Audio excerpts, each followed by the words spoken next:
Et yo les amis, c'est Balky187. Alors aujourd'hui, on se retrouve pour une vidéo où je vais vous parler tout simplement de streaming. Enfin, plus de matériel pour streamer vos consoles, éventuellement votre télé ou autre chose. Mais ici, ça sera plus pour les consoles. Comment streamer plusieurs consoles à la fois. Donc je vous dis à tout de suite.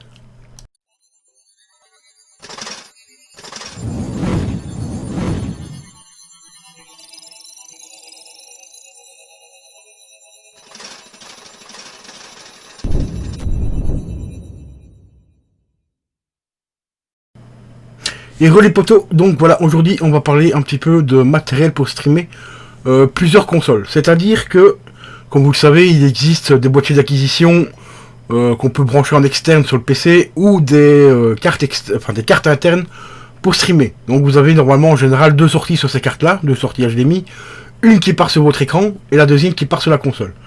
Mais déjà, pour la streamer, par exemple la PS3, il vous faut un boîtier qui va ressembler à ceci.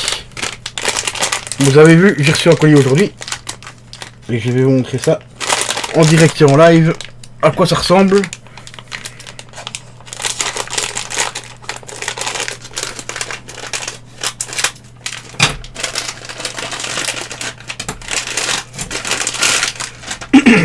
Voilà, pour streamer la PS3, vous savez qu'il y a la protection HDCP sur la console.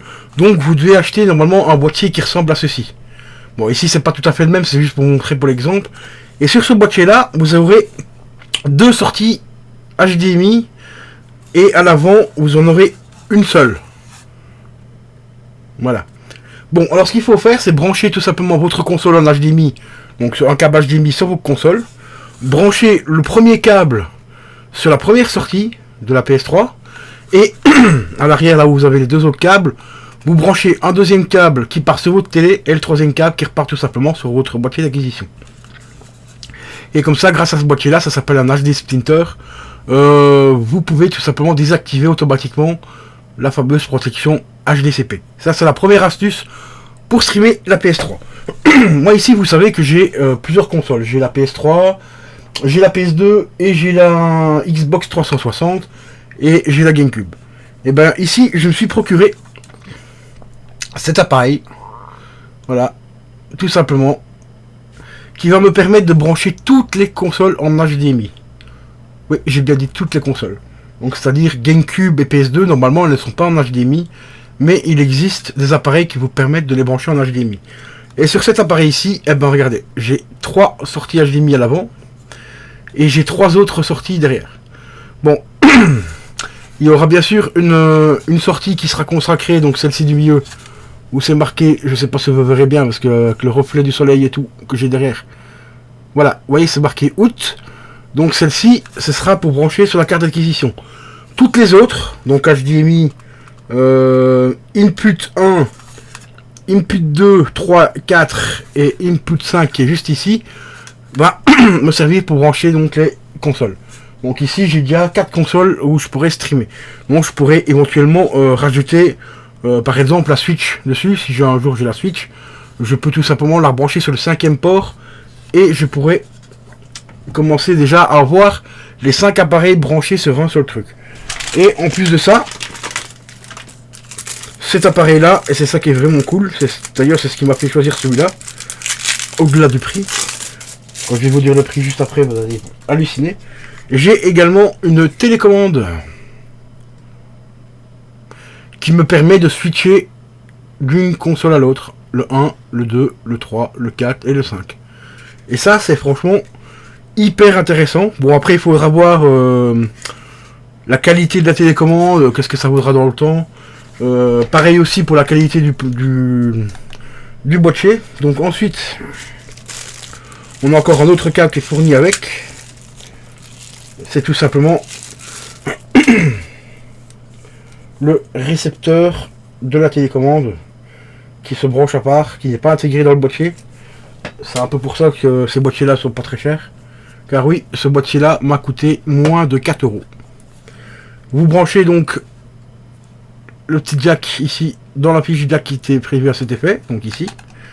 Par contre il n'y a pas de chargeur fourni, Donc trouver un chargeur de téléphone en général ça fait largement l'affaire. Il faut du 5 volts. Voilà, donc vous branchez ça comme ça. Et à l'autre bout, bah, vous avez tout simplement le récepteur. Voilà, comme vous voyez, c'est un récepteur qui a dû coûter 1 euro, ou même pas 10 centimes à la fabrication, mais du moment que ça fait le taf, c'est le principal. Ensuite, si vous voulez, si vous avez perdu votre télécommande ou qu'il n'y a plus de piles et tout, vous pouvez quand même, avec le bouton ici, switcher de console à une autre. Hein. Donc d'un HDMI à un autre. Donc ça c'est plutôt cool. On n'est pas obligé de prendre forcément la télécommande. Après c'est plus utile avec la télécommande. Comme ça moi je reste sur le, on va dire ici, le tableau de contrôle. Et je peux switcher avec ma télécommande à distance. Donc cet appareil là, je l'ai payé. Je crois que c'est 3,60€, je crois. Et sur ces discounts, il avait en 2 euros, je crois, de livraison. Donc avec livraison comprise, il me revient à 5 euros. Franchement, ça vaut le coup. Si vous avez moins de consoles à streamer, il existe aussi des appareils à 5, enfin entre 6 et 7 euros. Où c'est tout simplement en HDMI. Et au bout, vous avez un gros boîtier comme ça aussi. Et vous avez 3 fiches. Il y en a même ceux à 4 fiches. Donc 4 HDMI. Vous pouvez brancher jusqu'à 4 consoles dessus. Et ceux-là, ils coûtent un peu moins cher. Et ils sont très fiables. J'en ai un là, d'ailleurs, que j'ai remplacé récemment. Pour passer un boîtier de 5. Eh ben franchement pour 7 euros il fait largement le taf. Par contre là il n'y a pas de télécommande, hein. Vous devez appuyer sur le bouton. Et l'inconvénient aussi c'est qu'il faut allumer toutes les consoles. Et après quand vous êtes en stream, vous appuyez sur le bouton et vous allez voir à l'écran eh ben, les différentes consoles qui vont s'afficher une après l'autre. Hein. Parce qu'on ne peut pas streamer bien sûr les 5 consoles en même temps. De toute façon je vois pas trop l'intérêt non plus de streamer 5 consoles en même temps. Mais les avantages ici d'avoir un boîtier comme ça avec les 4, 5 ou 6 consoles dessus, c'est qu'on peut streamer sans devoir à chaque fois débrancher son HDMI du boîtier d'acquisition ou du boîtier d'acquisition soit qui est intégré dans le PC ou soit boîtier d'acquisition externe. Parce que vous savez, à force de brancher, débrancher, les connectiques s'usent et quand vous voyez le prix d'un boîtier d'acquisition, c'est pas donné. Hein, récemment, j'en ai fait gagner un. Vous pouvez demander à Grand Poney, par exemple, il a été voir les prix d'occasion. De ce boîtier là il se vend encore entre 60 et 80 euros. Et par exemple le Elgato HD c'est entre 200 et 220 euros. En boîtier interne, donc en carte d'acquisition interne, c'est un peu pareil, c'est dans les 200 balles. Donc c'est quand même du matériel qui coûte assez cher, donc il faut essayer d'en prendre soin au maximum. Sinon, je sais que tu vas me poser la question parce que je t'ai dit que j'allais streamer également, brancher du moins la GameCube et la PS2 en HDMI. Mais tu vas certainement me dire comment tu fais parce que c'est de l'analogique. Eh ben, il existe sur internet, encore une fois, à pas très cher, des petits boîtiers comme ça. Tu vois, c'est marqué PS2 to HDMI. Et ça, c'est un petit boîtier qui coûte pas cher. Et celui-ci, en plus, est de très très très bonne qualité. Je l'ai pas payé cher, je l'ai payé 7 euros. Et ça te permet tout simplement, tu branches ça à l'arrière de ta PS2, à la place des câbles habituels. Et ensuite, sur le côté ici, tu vas brancher ce petit câble. Voilà. Et ça, tu branches ça donc à l'arrière de ta PS. Donc ça sera branché comme ceci. Bon, le petit bémol, c'est que tu auras une petite extension au niveau de la console, parce que tu vois, c'est quand même assez profond. Mais bon, c'est pas ouf non plus. Hein. Donc ensuite, le câble USB qui est ici, tu vas le brancher sur un des ports USB de ta PS2. Normalement, sur les PS2, tu as deux ports HDMI, enfin deux ports USB. Donc tu le branches sur le premier ou le deuxième, peu importe. Parce que le boîtier a besoin d'être alimenté et il n'est pas alimenté tout seul. Donc il faut une petite source de courant. Ensuite, ici, juste là, tu as une sortie HDMI. Tu as aussi une sortie casque. Enfin, pour le son. Mais vu que tu la branches en HDMI, le son sera là automatiquement. Bon, l'avantage de ça, c'est que tu peux donc brancher ta console PS2 sur n'importe quelle télé récente. Donc, qui est fournie avec un HDMI. Parce que vous le savez, maintenant, les nouvelles télé, ils enlèvent la Péritel, tout simplement. Pour gagner de la place et tout. Parce que la Péritel, ça prend énormément de place quand même.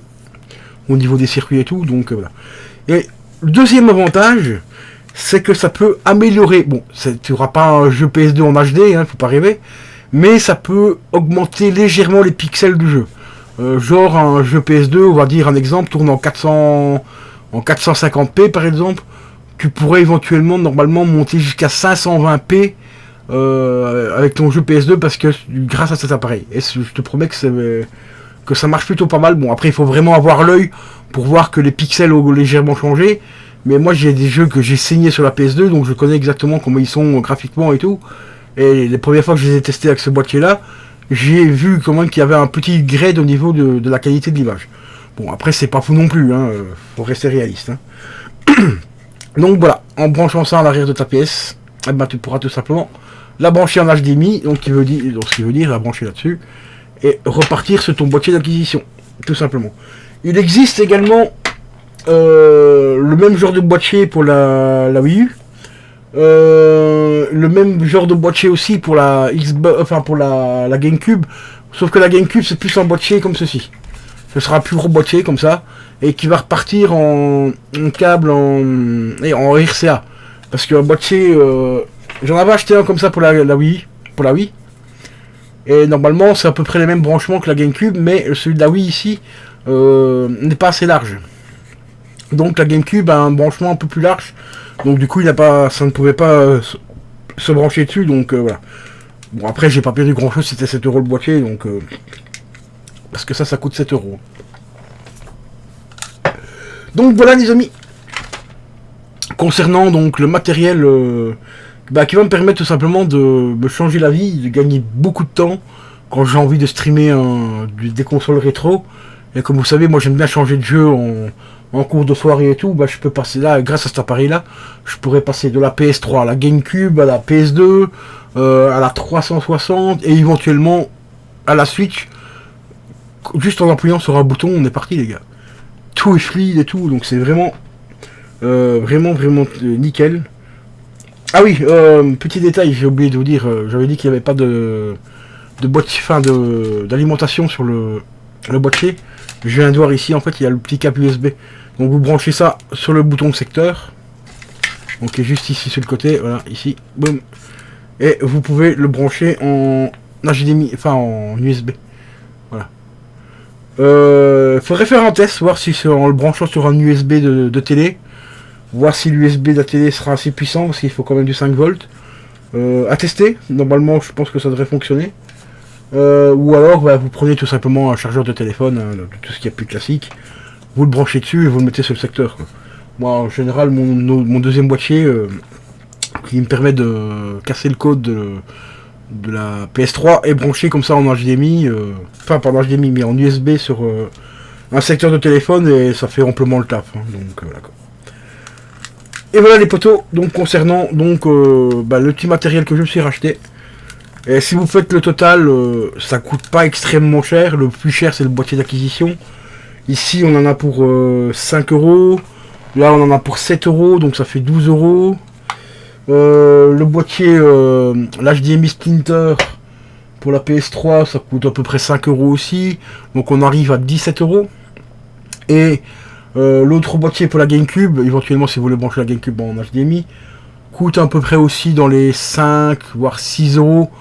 Donc on arrive dans les 25 € à peu près. Donc ce qui reste encore très correct, franchement, pour avoir un confort de stream beaucoup plus intéressant. 25 € c'est pas la mort non plus. Bon, pour certains je peux comprendre que c'est une grosse somme. Mais bon, on a vite fait de mettre ne plus que 3-4 € de côté tout par semaine. Donc au bout d'un mois par exemple, vous les avez les 25. Et ça peut vous permettre de streamer toutes vos consoles en meilleure qualité déjà, bon, un petit peu meilleure qualité, et surtout les conserver les fiches, parce que là tu ne seras plus obligé de débrancher à chaque fois, brancher et débrancher. Donc ça c'est vraiment cool, et un gain de temps, parce que tu auras aussi, quand tu es en stream, hop, tu appuies sur la PS, sur le bouton, c'est pas la télécommande, le 1, hop, tu passes sur la PS3, t'appuies sur le 2, tu passes sur ta GameCube, t'appuies sur le 3, tu passes sur la PS2, le 4, tu passes sur la Xbox, et si t'as la Switch, tu passes sur le 5, et directement en stream, tu changes de console en direct, en une fraction de seconde, donc voilà quoi. Donc c'est plutôt assez sympa, donc j'ai vraiment hâte de vous montrer ça, mais pour le moment, j'ai beaucoup d'autres projets en cours, avant de recommencer le stream des consoles, donc déjà rien que le boîtier d'acquisition, je ne le prendrai pas, certainement pas avant fin janvier de l'année prochaine. Parce que j'ai d'autres projets. Là j'ai le gros projet qui va bientôt commencer. c'est changer ma télé en bas. Donc j'ai passé avec une OLED. Donc la LG CX en 48 pouces. La télé 4K va remonter ici au-dessus, parce qu'ici actuellement j'ai plus de télé non plus. Donc ma 4K, mon ancienne 4K va remonter ici au-dessus. Et courant du mois d'août, normalement fin août, il y aura peut-être la PS5 qui va arriver. Donc on verra d'ici là comment est-ce que l'actualité PS5 sera. Est-ce qu'il y aura plus de jeux? Est-ce qu'il y aura moins de bugs sur les consoles? On sait pas. Donc on verra bien si je la prends au mois d'août ou pas. Et puis voilà quoi, tout simplement. Donc sur ce les amis, moi je vais vous laisser parce que ça fait déjà un quart d'heure de vidéo. Donc j'espère que cette petite vidéo là vous aura plu. J'espère que je vous aurai pu répondre à certaines questions pour ceux qui auraient envie de streamer leur console et tout. Donc n'hésitez pas à liker, à partager la vidéo et à t'abonner si ce n'est pas déjà fait. Et je te dis à la prochaine. Ciao ciao.